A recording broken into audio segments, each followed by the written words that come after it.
आज आपको दिवाली के अगले ही दिन कष्ट इसलिए दिया है कि बिहार में हो रही एक अप्रत्याशित लोकतांत्रिक प्रक्रिया में एक अप्रत्याशित घटना जो घटित हो रही है वो आपको आपके संज्ञान में लाना चाहते हैं। अभी तक पिछले कुछ वर्षों में हम लोगों ने इस देश में देखा है कि जो लोग नए दल, छोटे दल या कई जगहों पर तो बड़े दल भी जब चुनाव जीत कर आते हैं तो उनके विधायकों की खरीद फरोख्त होती है। आप और हम वर्षों से वो तस्वीरें देखते आए हैं कि कैसे लोग अपने विधायकों को बचाने के लिए और उनके राजनीतिक विरोधी उनको खरीदने के लिए, अपने पाले में करने के लिए उनको कोई रिजॉर्ट में बंद करता है, कोई दूसरे राज्य में ले जाता है, कोई मोबाइल छीनता है। सरकारें बनाई और बिगाड़ी जाती हैं। और पिछले कुछ वर्षों में भारतीय जनता पार्टी की एक छवि बनी है कि चुनाव कोई भी जीते, सरकार यही लोग बनाएंगे। अब बिहार में इन्होंने एक नया प्रयोग, नया अभियान शुरू किया है।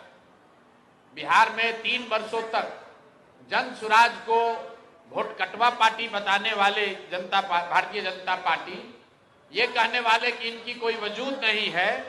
इनकी हालत देखिए। चुनाव की प्रक्रिया शुरू हुई है और सबसे ज्यादा अगर डर किसी को लग रहा है तो वो एनडीए के, भाजपा के लोगों को लग रहा है। और वो डर महागठबंधन के लोगों से नहीं लग रहा, क्योंकि महागठबंधन के लोगों का इस्तेमाल तो जनता को डराने के लिए करते हैं कि भाई हमको वोट दे दो, नहीं दोगे तो लालू जी का जंगल राज आ जाएगा।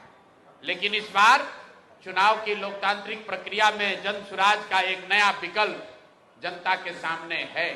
और जो बात मैं पिछले 2 बरस से गांव-गांव जाकर मैंने बताया है कि जन सुराज का सबसे बड़ा असर ये है कि सबसे बड़ा योगदान ये है कि 30 वर्षों से चल रही बंधुआ मजदूरी, लोगों की मजबूरी, जहां लालू जी के डर से भाजपा नीतीश और भाजपा के डर से लालू जी को आपको वोट देना पड़ता है, उस राजनीतिक बंधुआ मजदूरी को खत्म करने का रास्ते का नाम है जन सुराज। और इसकी वानगी आप देखिए।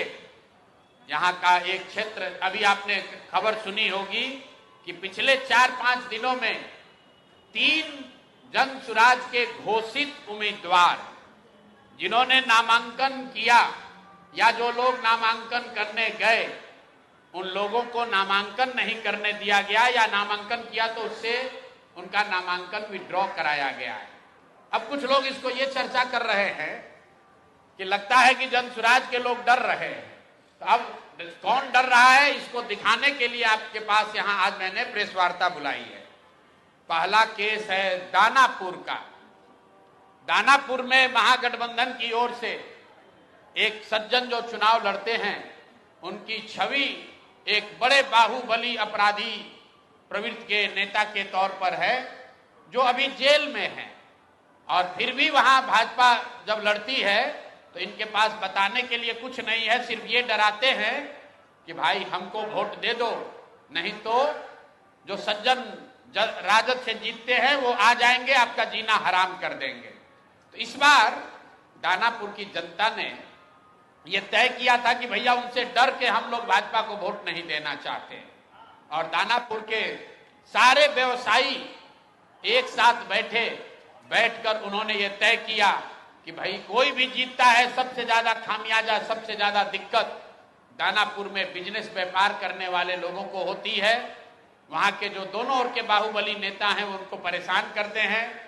तो वहां के लोग यहाँ आए, मेरे साथ उनकी 3 राउंड 4 राउंड बैठकें हुई और सबने मिलकर अपने में से, आपस में से एक राजनीतिक व्यक्ति जो वहां पर व्यवसायी भी हैं, उनका नाम अखिलेश है, वैसे बोलचाल की भाषा में उनका नाम मुटुर शाह है।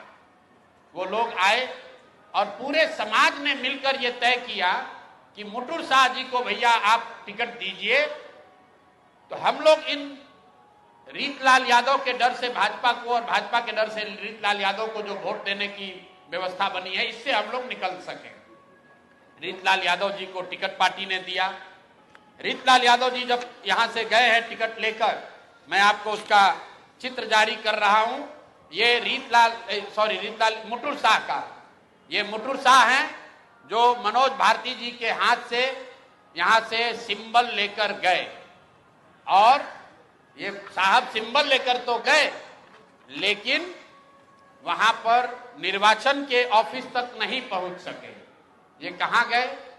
पूरे दिन तक मीडिया में अफवाह चलता रहा और भाजपा वाले ये बताते रहे कि रीतलाल यादव ने, उनके गुंडों ने, राजद के गुंडों ने जनसुराज के उम्मीदवार को बंधक बना लिया है। तो अब मैं आपको वो चित्र दिखा रहा हूं कि ये साहब उस दिन मुटुर शाह जी कहां थे। ये देखिए, ये हैं भारत के गृह मंत्री, ये भारत के गृह मंत्री हैं अमित शाह। अमित शाह जी हैं भारत के गृह मंत्री, और साथ में है धर्मेंद्र प्रधान जो भारत सरकार के मंत्री हैं और भाजपा के यहां चुनाव के अधिकारी हैं, प्रभारी हैं।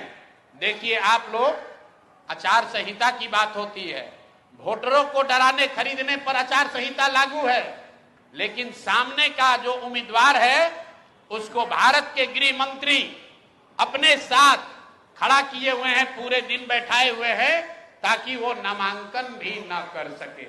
ये है भाजपा के चाल चरित्र चेहरा। ये देखिए भाजपा का चाल चरित्र चेहरा, और बता रहे हैं ट्विटर पर बैठ के कि जनसुराज के उम्मीदवार भाग रहे हैं। आप बताइए, कोई साधारण व्यवसायी जो राजनीति करता है उसको भारत के गृह मंत्री अगर बुलाकर अपने साथ बैठा ले तो उसके पास क्या विकल्प बचेगा? और कहां है चुनाव आयोग? एक वोटर को आप पैसा देते हुए, डराते हुए अगर दिख जाए तो आप पर इल्जाम लगता है कि आपने आचार संहिता का उल्लंघन किया। और यहां भारत के गृह मंत्री और केंद्र में भाजपा के मुख्य मंत्री धर्मेंद्र प्रधान खुलेआम जदयू जनसुराज के प्रत्याशी को अपने साथ, अपने साथियों के साथ, दल बल के साथ घेरे हुए हैं, और इस पर कोई प्रतिक्रिया नहीं है। चुनाव आयोग को अभी आपको ये जारी करने के बाद आधिकारिक तौर पर हम लोग चुनाव आयोग को हम लोग निवेदन करने जा रहे हैं कि देखिए कि हम जनसुराज के प्रत्याशियों के साथ क्या हो रहा है।